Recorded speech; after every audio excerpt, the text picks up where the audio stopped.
Vanessa Wright, the girl on a bike. Welcome back to my channel, and right now I'm in a very hot Qatar for a 3-day desert rally, and this video is going to be pretty much working out if 2 Brits can survive in the desert.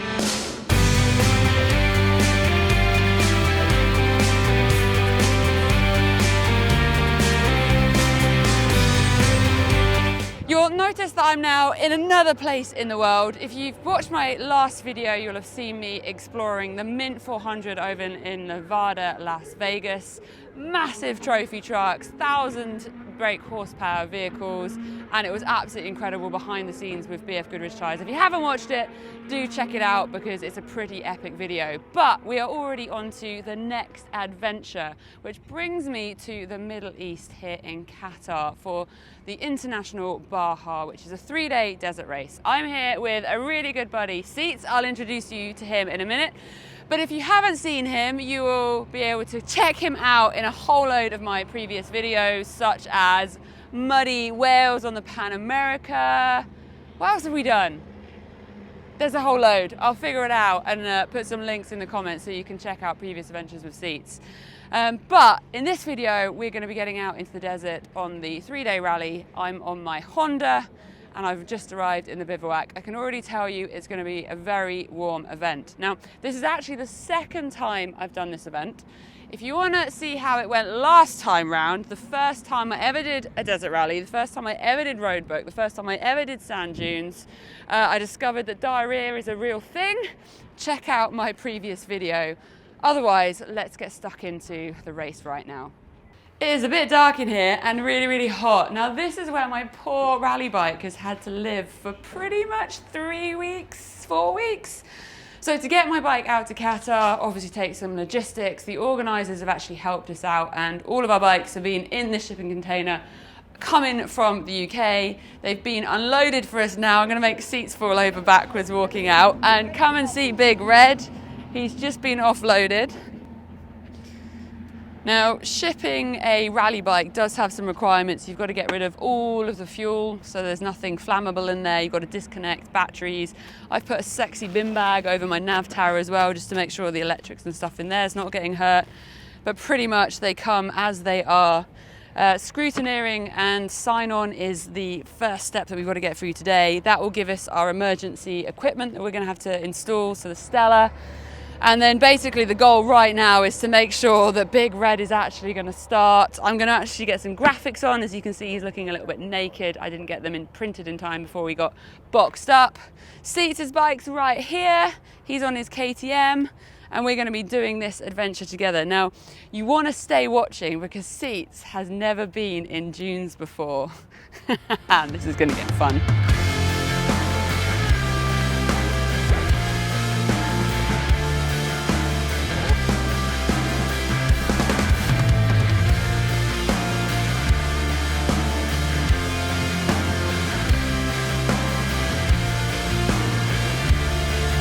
Welcome to Seats. So the first moment, he's got my phone in his hand, and that is my husband on my phone. God damn, he's so dreamy.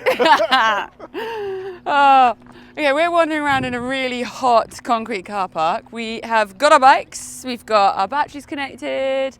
You put some gasket sealer on yours. We haven't got a leak straight away. Yeah, it's fine. Definitely not podging it. It's all right. What else is going on? My graphics are on.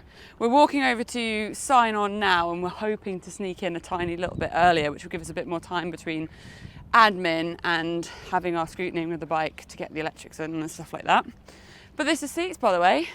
Greetings. Here he is. He's one of my besties and one of my most favouriteest adventure buddies. I've got to be careful when I say that though, because I've got a few favourite adventure buddies. Okay, yeah, that's cool. Mav, sorry mate. Oh, shh, don't tell Mav. Oh no, retract. Massive thumbs up for the sign-on process. That was actually the easiest sign-on I've ever gone through. Yeah. It was like dreamy. Like, you always have to upload stuff to portals and submit stuff in advance, but then the organisers never seem to actually have that. But they did. They just had it all there. They had his face printed really big. It was like gigantic. It's a great shot, honest. And yeah, so we've got someone to introduce to you, and that is our freaking wicked hire car. We went all out. We've got a white Mustang. What is it, like a V? Her name's Sally. V12. V8. I thought she was Sunny. Yeah. It's Are we on about Sally. the Mustang or the Sunny? Oh no, we're on about the Mustang. I nearly walked into a ball. That did happen. But we basically went all out on a hire car because, like, how often are you in Qatar able to hire an all-out hire car? So we've gone for it. Now we're playing Spot It in the car park, which should be pretty easy for a sexual Mustang. But it's not that easy. Okay, well, hang on. If we get the key, she'll talk to us, right? Mustang.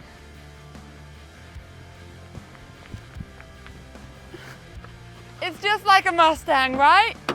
Hi, Sonny. Woo-hoo!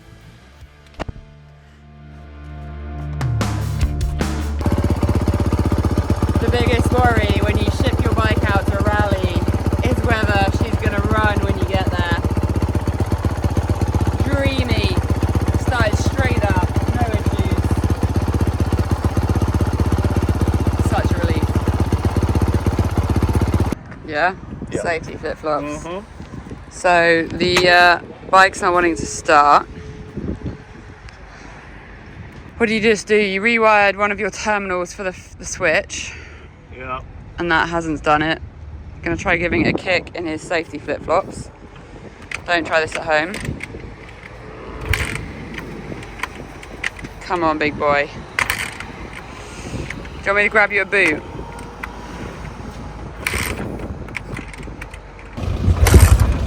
It's gonna work. Come on.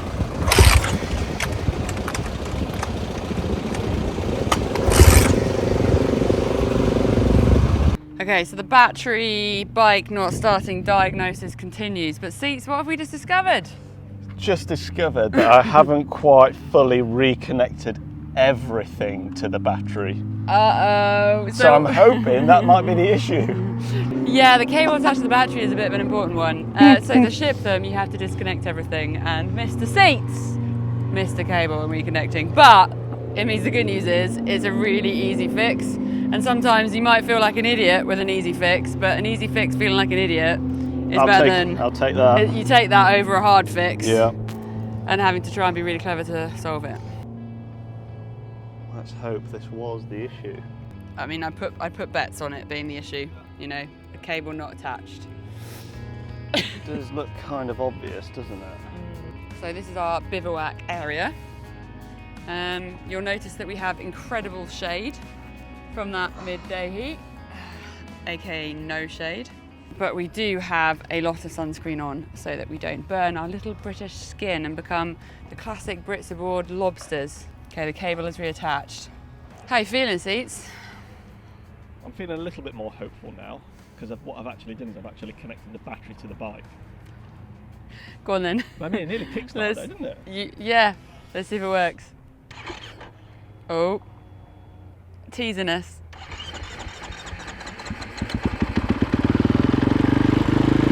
Yeah! We will go in through the desert.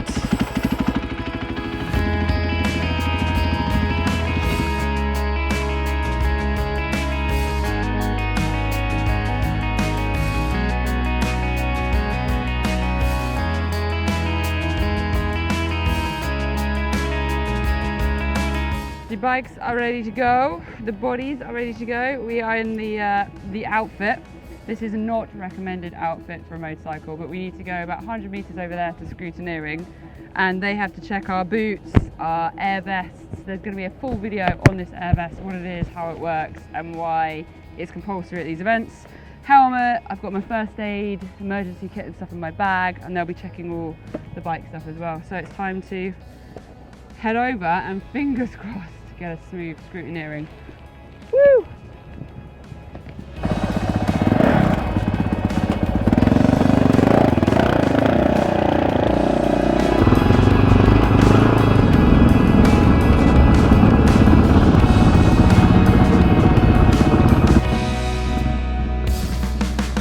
Is it really bad on Seats to say I'm glad I'm not the problem child today? He's problem child because, yeah, he's got a leaky fuel tank. Wait, we're going to work the system a little bit. and no judgment, sometimes you've got to work the system. We've emptied his fuel tank down to a little bit, which means there's no pressure and the fuel fluid is below where the leak is. We're going to go back, get the bikes through scrutineering, which means that we know our paperwork is done. That gives us the ability to take the hot boots and kit off. So scrutineering didn't go quite so smoothly. We've got a little bit of a bolt leak on the bottom of Caesar's tank, so currently emptying it out. And then we're going to use some sealant, liquid metal kind of stuff, to fix the bolt up. Seats up too. This is leak testing 101, right? Oh, that was what we're doing. Sealing the tank plans have gone through many stages. First of all, the bolt with disgusting chewing gum tape is out, and I'm trying to clean the bolt, which is really fun. It's not fun at all. But we just came up with the idea. Actually, should we say we? No, let's say you, because you genuinely came up with the idea. I came up with the idea that if this bolt doesn't fit in the hole because the hole is cheesed, why not get a bigger bolt that will just wedge itself in the hole? And it appears to be working. It does. There is no, you're not dribbling, do it? No dribble. That's always a good sign. No dribble. Okay, I awesome. think we might have just We might have just fixed it. A bigger bolt, that's all you needed. You just needed a bigger screw. That's what she said. Sweet! The two Brits might still get the chance to see if we can survive in the desert. Yes! I'm on a mission to clean this thing though. Yeah, I mean, it's a lot of wasted effort, but I appreciate... But you've got to use this bolt. Oh, I'm going to have to use it now for something. Yeah, even if it's just like a memento of remembering Vanessa in the desert. I'm nearly there. You keep going, you're doing a really good job. He's running me over Oh with no! the motorbike. Okay, right. So I'm abandoning that. There you go, 90% clean. Thank you. Cool, we're ready to scrutineer. Why don't we go get some lunch? Yeah, we're not man. allowed to scrutineer for a couple of hours. Our idea to go in early didn't work out. They wouldn't have us. So we should go get some lunch.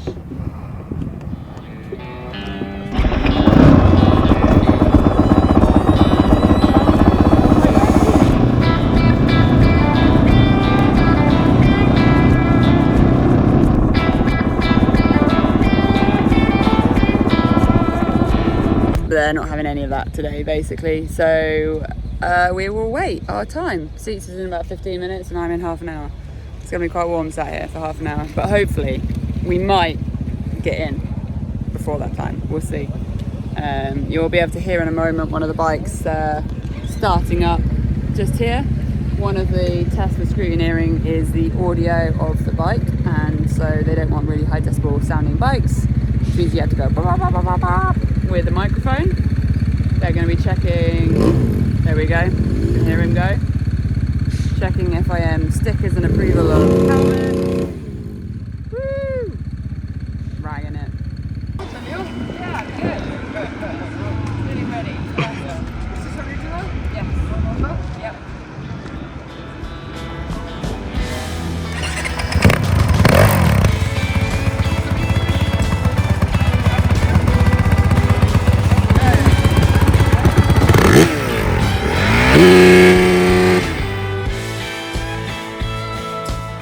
But in other news, Big Red and I have passed scrutineering, kit, bike, everything signed off, paperwork done, all the insurance, all the licensing, which means we're officially ready to race. Tomorrow is Prologue Day, so over and out, we're going to wake up in Prologue Day. The latest update is Trouble Boy is continuing to live up to his name. He's got a I found the other problem. Oh, you found it? Yeah. What is it? Hang on, we're coming in. We haven't told them what the problem was though. Right. Oh, so what was the problem, sir? So the problem was that the voltage was showing inverted on the Stella power feed. Inverted power. Yeah. Upside down then. Uh-huh. You're in bloody Australia. Yeah. Okay. So what I was plugged it in the wrong way around. It's one of those days today. It's isn't still it? attached. It's still attached. You One of can't those lose this. days. It's one of those days. Okay, so it's just plugged in the wrong way around. You fixed it. Yeah. Good to go. Okay, I've got a Vanessa bomb going on here. That is all my kit. I'm currently packing my cameras and race food and stuff ready for tomorrow, putting my number on my bag and stuff. That means we might be nearly ready. It's been a full day. It's 4:30. We left the hotel at 8:15. That is rally admin though. I feel like scrutineering day, sign-on day is like my least favourite thing going. I'm sure there are worse things, but you just feel like you're on your feet in the heat for a really long period of time, jumping through admin. He's back! Give me a sign! Yeah! Woo! We will be going into the desert. Fist bump. Yes! Tomorrow.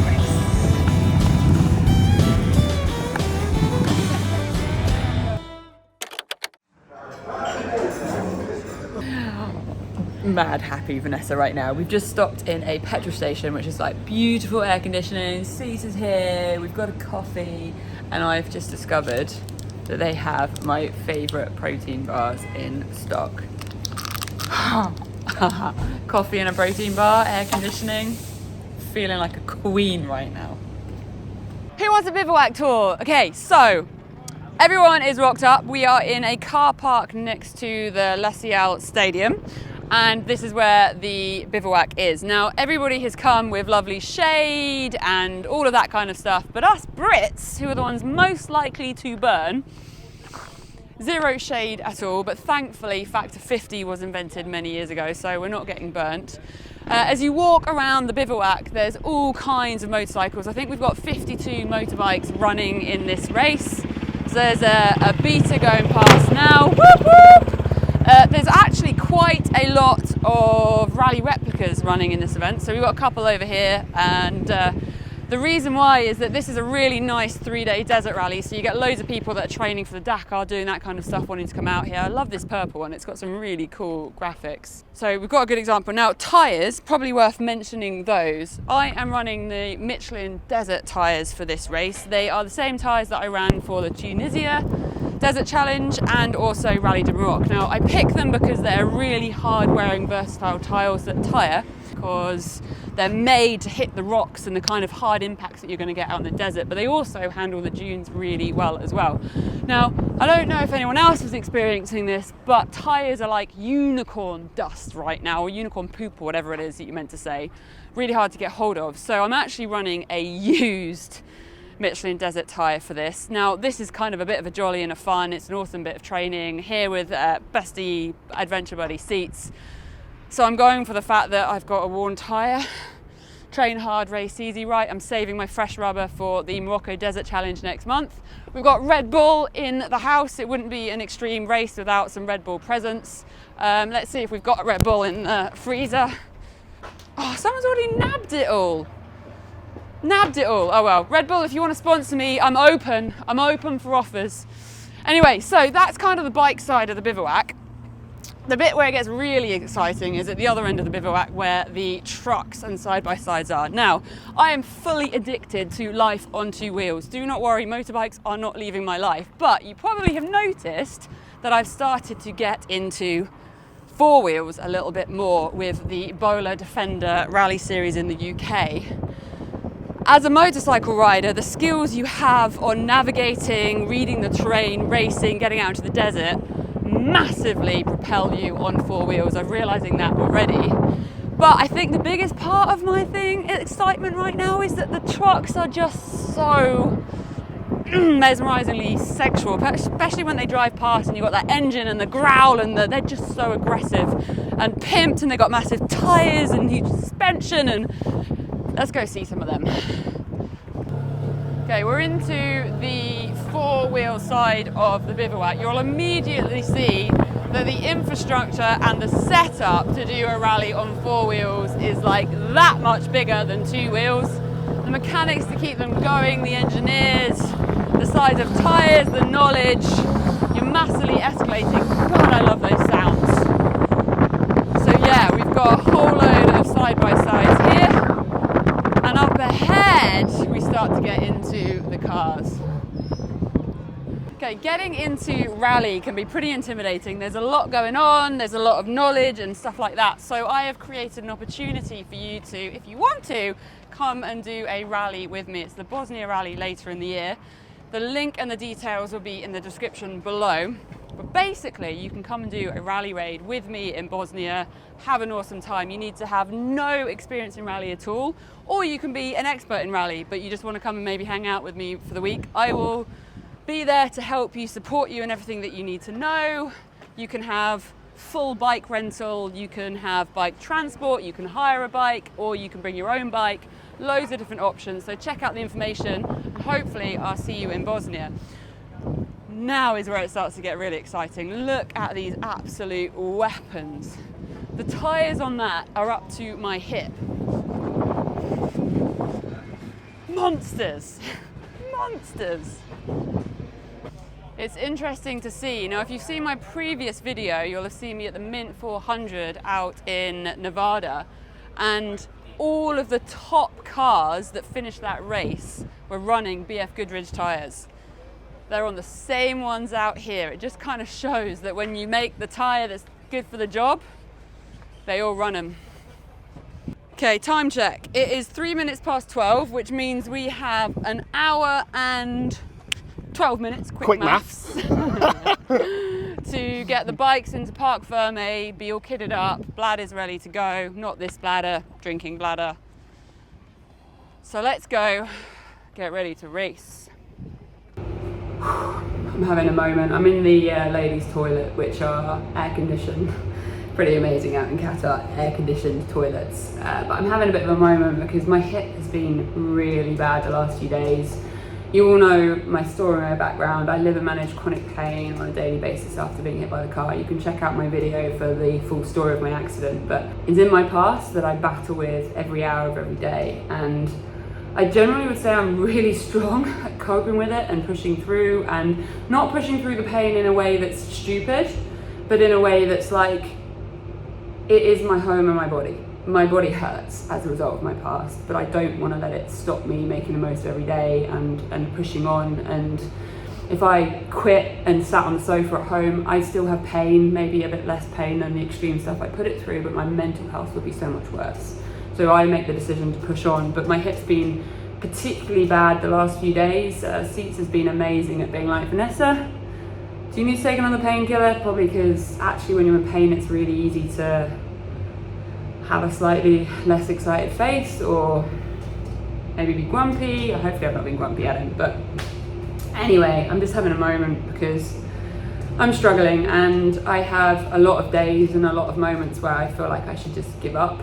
And it's in those lows that I need to reflect and remind myself of what I've come through, and that it's okay to have those moments, that, you know, having an up and down mental health kind of process is normal. We all have struggles and challenges that we're working through, and so whatever your challenges are, I really hope that some of what I'm going through gives you a bit of energy to get up and fight, not give up, not let things stop you. Roadblocks, things going wrong are normal. It's about finding ways around those challenges, getting rid of our own excuses and fighting on, basically. Now, I've had quite a lot of people asking me why I'm not on Patreon. So I've decided to finally crack, and I've now got a Patreon account. So if you are one of those lovely souls that want to try and support me in what I'm doing, whether it's a couple of pounds a month or a little bit more, it would mean a lot to me. It's not expected in any way or form, and I actually feel a little bit uncomfortable even saying the fact that I've got a Patreon account. Details will be in the description below, but if you wanted to support me, you can, and there will be some perks of being in my Patreon family.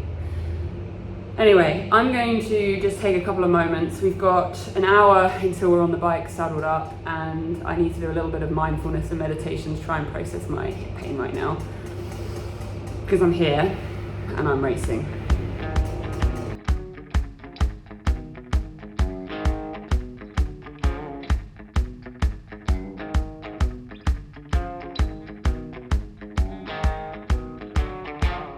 Okay, so I'm kitting up. If you want to see exactly what sort of kit I ride on in a rally, I have a full kit lowdown video.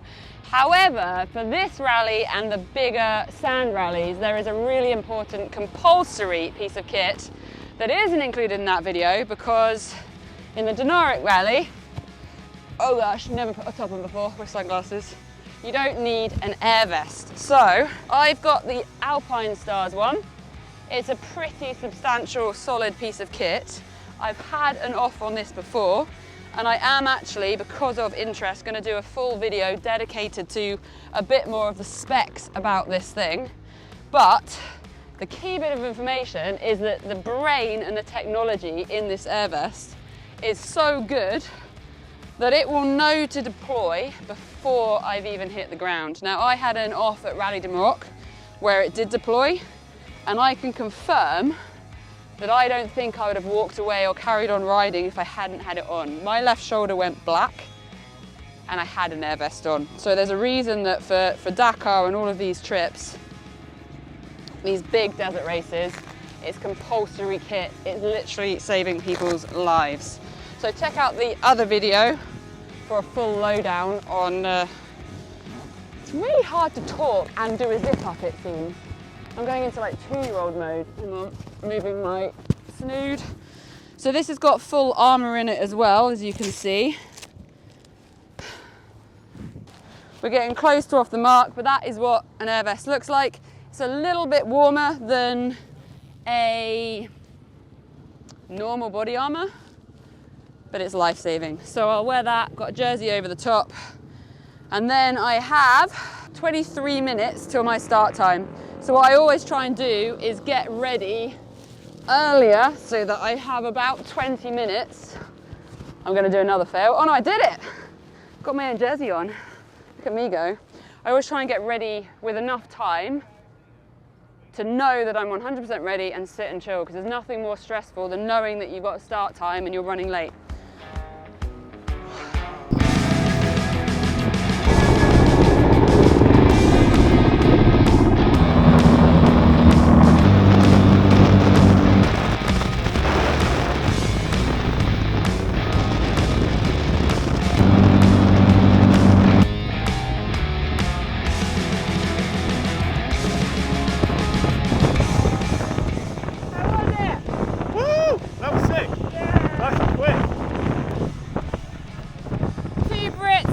The first part of the desert. We're going to do final check. Power on, rear running light, and if I reach over and hit the brake, have a brake light. So I had a little bit of an electrical issue today, and I got warned on the start line of the Prologue if I didn't get that fixed, I wouldn't be starting tomorrow. But I've just had some amazing help, which required 3 of us, a multimeter, some wiring, a few fuses. She's ready to go. We will go into the desert tomorrow. And also, we've had our times back, and our crafty make sure that we run the same time nailed it. We were 1 second apart. Fist pump. So we will be starting within 1 or 2 minutes, no, 1 minute apart tomorrow, which means we'll be effortless to head into the desert together. Now I'm going to put all my tools away. We've got a ceremonial ride where we've all got to be in our full kit and and then we'll get these guys in Parc Ferme, head back to the hotel, din-dins, and tomorrow we race.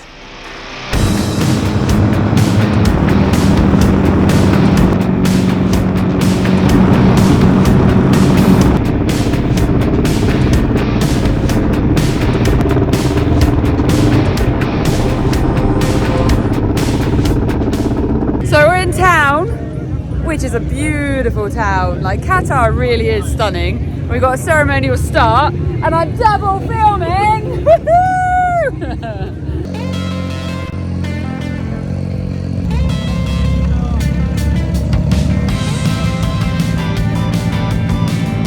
So all the competitors are coming down.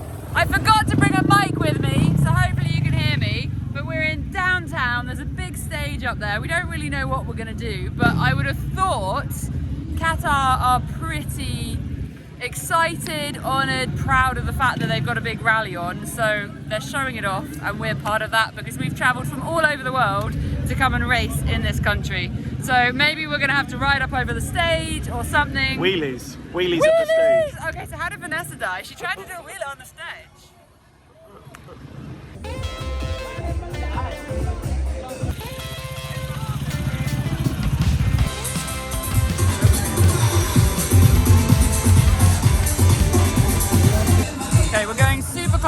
because I haven't got a mic in and it's quite loud here. What's just happened is the top 10 people in the Prologue today have just had the opportunity to pick their start time for tomorrow. It's not always advantageous being the first person off the line, because with roadbook navigation, you're opening the track. So actually, and what we expected, the guy that came first in the Prologue chose to start 10th tomorrow, because that means there are 9 riders in front of him that he can take some lines and clues off. So that's what's happening. Superstar DJ. This place is amazing. It makes all of us feel like celebrities. The welcome to their country is just incredible. So thank you to everyone in Qatar for that.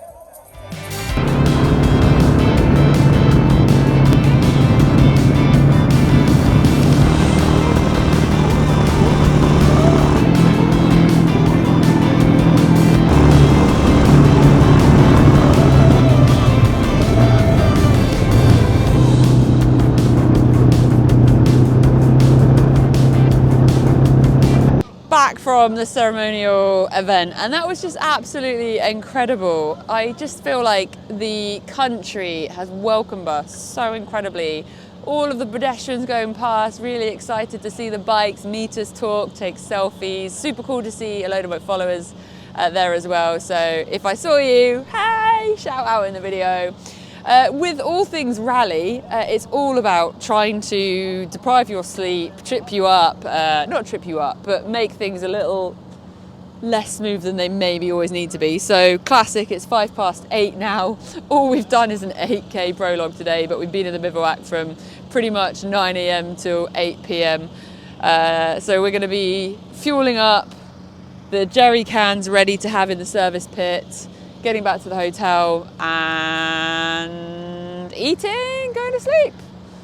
And that'll be a wrap on day 1 in the desert. So I think we can officially say that the 2 Brits have survived day 1. See what tomorrow brings.